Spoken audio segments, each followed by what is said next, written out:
नमस्कार, आप तक न्यूज़ में आप सभी दर्शकों का हार्दिक स्वागत है। सबसे पहले देखते हैं आज की ताज़ा खबरें। धावंडा नदी सौंदर्यीकरण के लिए 98 लाख की निधि मंजूर। राज्य मंत्री संजय राठौड़ ने कार्य शीघ्र शुरू कराने के दिए निर्देश। अब भी नहीं सुलझी जलापूर्ति की समस्या, 2 दिनों के अंतराल पर हो रही शहरवासियों को जलापूर्ति।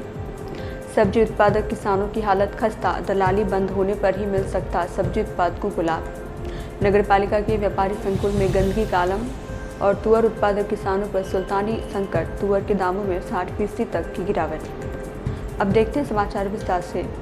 दिग्रस तहसील में बहने वाली धावंडा नदी के सौंदर्यीकरण के लिए सरकारी स्तर पर 98 लाख रुपए की निधि मंजूर की गई है। उपरोक्त कार्य शीघ्र शुरू करने के निर्देश राज्य मंत्री संजय राठौड़ ने संबंधित अधिकारियों को दिए हैं। विश्राम गृह में आयोजित बैठक में उन्होंने कहा कि दिग्रस शहर तथा इससे सटे क्षेत्रों में 3 से 4 किलोमीटर दूर धावंडा नदी बहती है। इन नदी में शहर के आउटलेट का पानी छोड़ा जाता है, लेकिन नदी का बहाव बंद होने से गंदा पानी नदी में जमा हो रहा है, जिससे शहर में दुर्गंध के साथ नदी भी दूषित हो रही है, जिससे नदी किनारे रहने वाले नागरिकों को अनेक तकलीफों का सामना करना पड़ रहा है।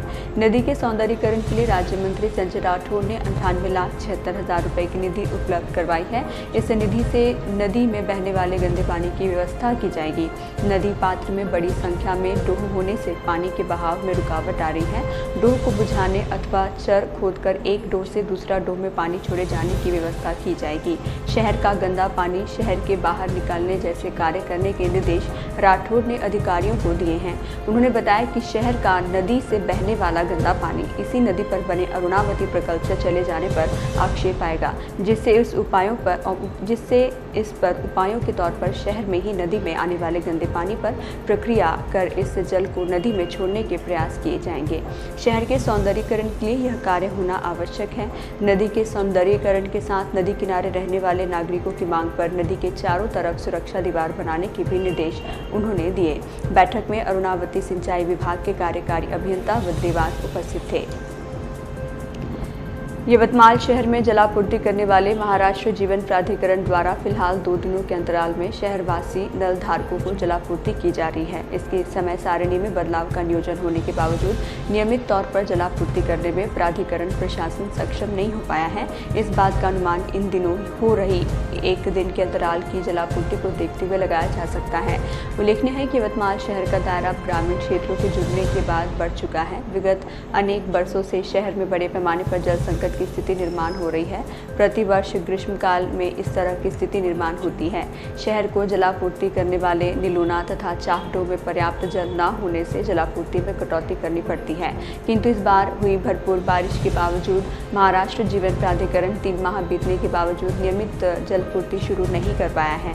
इस बारे में जनवरी जानकारी लेने पर पता चला कि पाइपलाइन की मरम्मत, तकनीकी दिक्कतों तथा आगामी दिनों में जलापूर्ति की आवश्यकता को ध्यान में रखकर फिलहाल नियमित जलापूर्ति का निर्णय नहीं लिया गया है, किंतु जलापूर्ति का समय बढ़ाने की जानकारी दी गई। एक और राज्य सरकार तथा जिला प्रशासन जिले के कृषि उत्पादनों का अनुमानित दर घोषित कर रही है, तो दूसरी ओर वर्तमान सब्जी तथा अनाज के थोक खरीदी बाजार में किसानों को कृषि उपज के उचित दाम नहीं मिल पा रहे हैं। गत 3 माह में जिले के सब्जी उत्पादक किसानों की सब्जियां कौड़ियों के दाम में थोक बाजार में बिक्री, जिस कारण किसानों का बुआई तथा उत्पादन खर्च भी नहीं निकल पाया, जबकि दूसरी ओर थोक बाजार में बड़े पैमाने पर पहुंच रही सब्जियों को दाम नहीं मिल पाए हैं। कुछ हद तक सब्जी उत्पादक किसानों पर नोटबंदी की मार पड़ी। थोक सब्जी बाजार में अपना कृषि उत्पाद लेकर पहुंचे किसानों का माल विगत 2 माह में थोक तथा अड़तिया व्यापारियों ने नोटबंदी से चलन में कमी के नाम पर दाम करके बेच दिया गया। इससे किसानों को दिक्कतें झेलनी पड़ी। वहीं नोटबंदी के कारण थोक से लेकर खुदरा बाजारों में ग्राहकों की कमी के कारण बड़े पैमाने पर सब्जी उत्पादक किसानों का माल बाजार में नहीं बिक पाया और उसे फेंकने की नौबत तक आ गई। किंतु उपज में मध्यस्थों की प्रक्रिया पर कार्रवाई की, जिससे किसानों को सर्वाधिक नुकसान उठाना पड़ा। स्थानीय थोक सब्जी मंडी में अब भी सब्जी उत्पादक किसानों का माल कौड़ियों के दामों में बिक रहा है। उल्लेखनीय है कि जिलाधिकारी सचिन प्रताप सिंह ने स्वयं इस मामले में पहल करते हुए सरकार के निर्देशानुसार थोक मंडी में अड़तियों की दलाली बंद करने के साथ ही थोक व्यापारियों को किसानों से सीधी सब्जी खरीदने के निर्देश दिए थे। इस पर कृषि उत्पन्न बाजार मंडी प्रशासन को कार्रवाई करनी थी, किंतु इस बारे में किसी तरह की कार्रवाई न होने से अब भी दलालों के माध्यम से ही किसानों की सब्जी खरीदी जा रही है, जिससे किसान का आर्थिक नुकसान हो रहा है।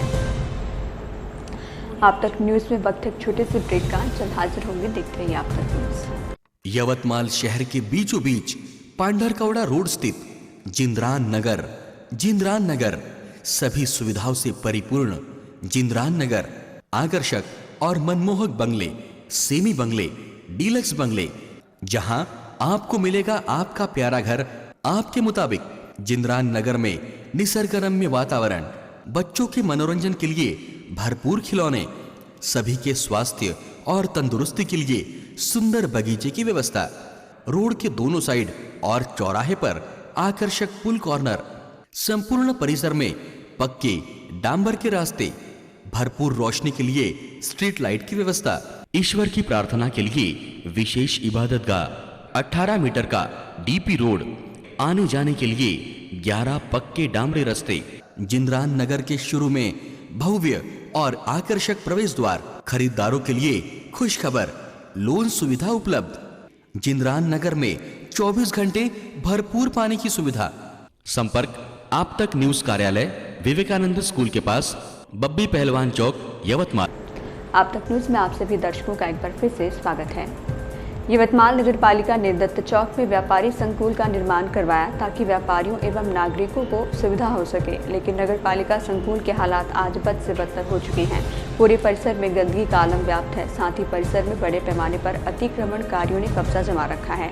यहाँ के हालात को देखते हुए ऐसा प्रतीत होता है मानो यह व्यापारी संकुल नहीं बल्कि नगर पालिका का डंपिंग ग्राउंड बन गया है। इस संकुल में सब्जी विक्रेताओं को कुछ दुकानें दी गई हैं, लेकिन सब्जी विक्रेता इन दुकानों की बजाय संकुल के बाहर सड़क पर ही अपनी सब्जी की दुकानें लगाते हैं। साथ ही खराब सब्जियां वहीं सड़क पर डाल देते हैं, जिससे सब्जी की खरीदारी के लिए आने वाले ग्राहकों को परेशानियों का सामना करना पड़ता है।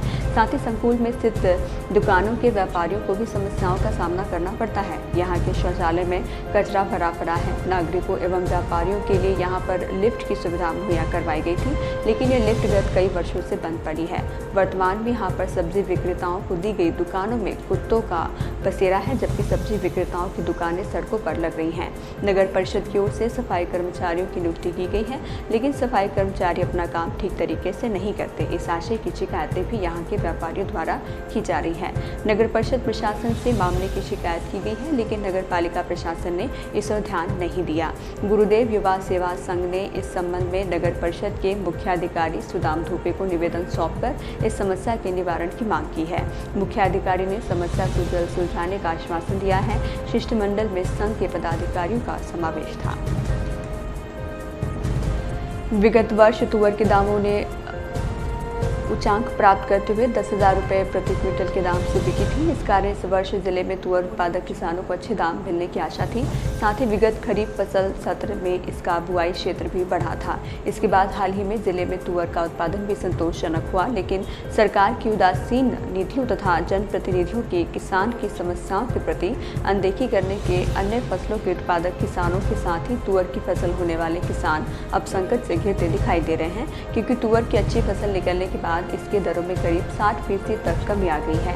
ऐसे में किसानों को होने वाले अच्छे मुनाफे की आस पर पानी फिरता नजर आ रहा है। आधुनिक तकनीक की सहायता से भले ही खेती का उत्पादन बढ़ा हो, किंतु किसानों की आय पर असर नहीं पड़ा है। किसान आत्महत्याएं रुकने का नाम नहीं ले रही हैं, उल्टे बढ़ रही हैं। तो दूसरी ओर प्राकृतिक आपदाओं पर मात करते हुए दिन रात कड़ी मेहनत कर लोड शेडिंग के बावजूद जहरीले जीव जंतुओं के खतरे को दरकिनार करते हुए किसानों ने खेतों की रखवाली की, खेतों में लहलहा रही फसलों का जतन किया, उत्पादन बढ़ाने के लिए विभिन्न खाद्य, कीटनाशक दवाइयां आदि का छिड़काव किया।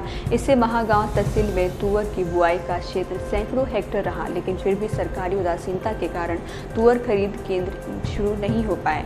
नाफेड ने महागांव तहसील में तुअर खरीदी शुरू नहीं की, जिस कारण तुअर उत्पादक किसानों को निजी बाजार में व्यापारियों को प्रति क्विंटल 3,400 से 3,500 रुपये दाम में अपनी तुअर बेचनी पड़ रही है।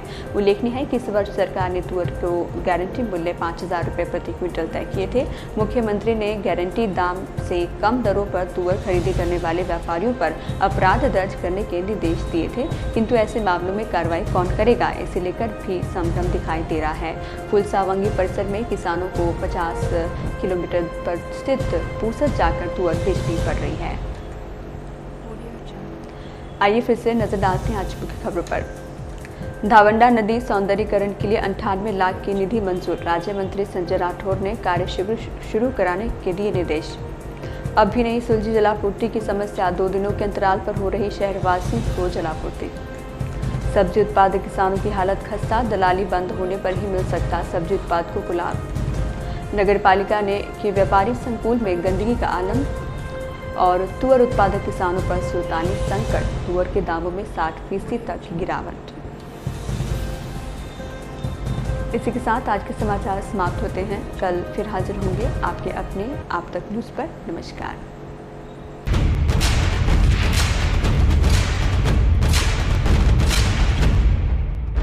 जुल्म के खिलाफ इंसाफ की गुहार लगा रहे मजलूमों की पहुंचाने आवाज आ रहे हैं आप तक।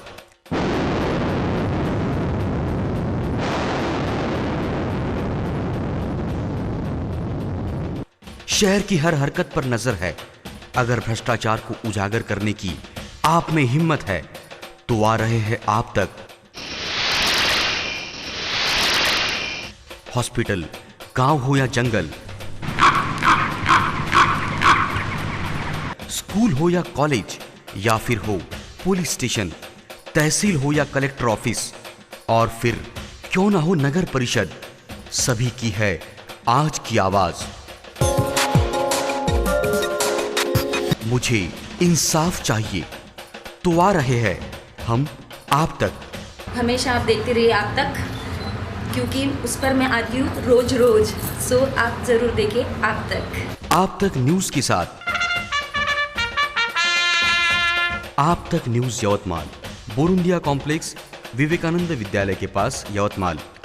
समाचार एवं विज्ञापन के लिए इन नंबरों पर संपर्क करें। 9850353756, 9370994760।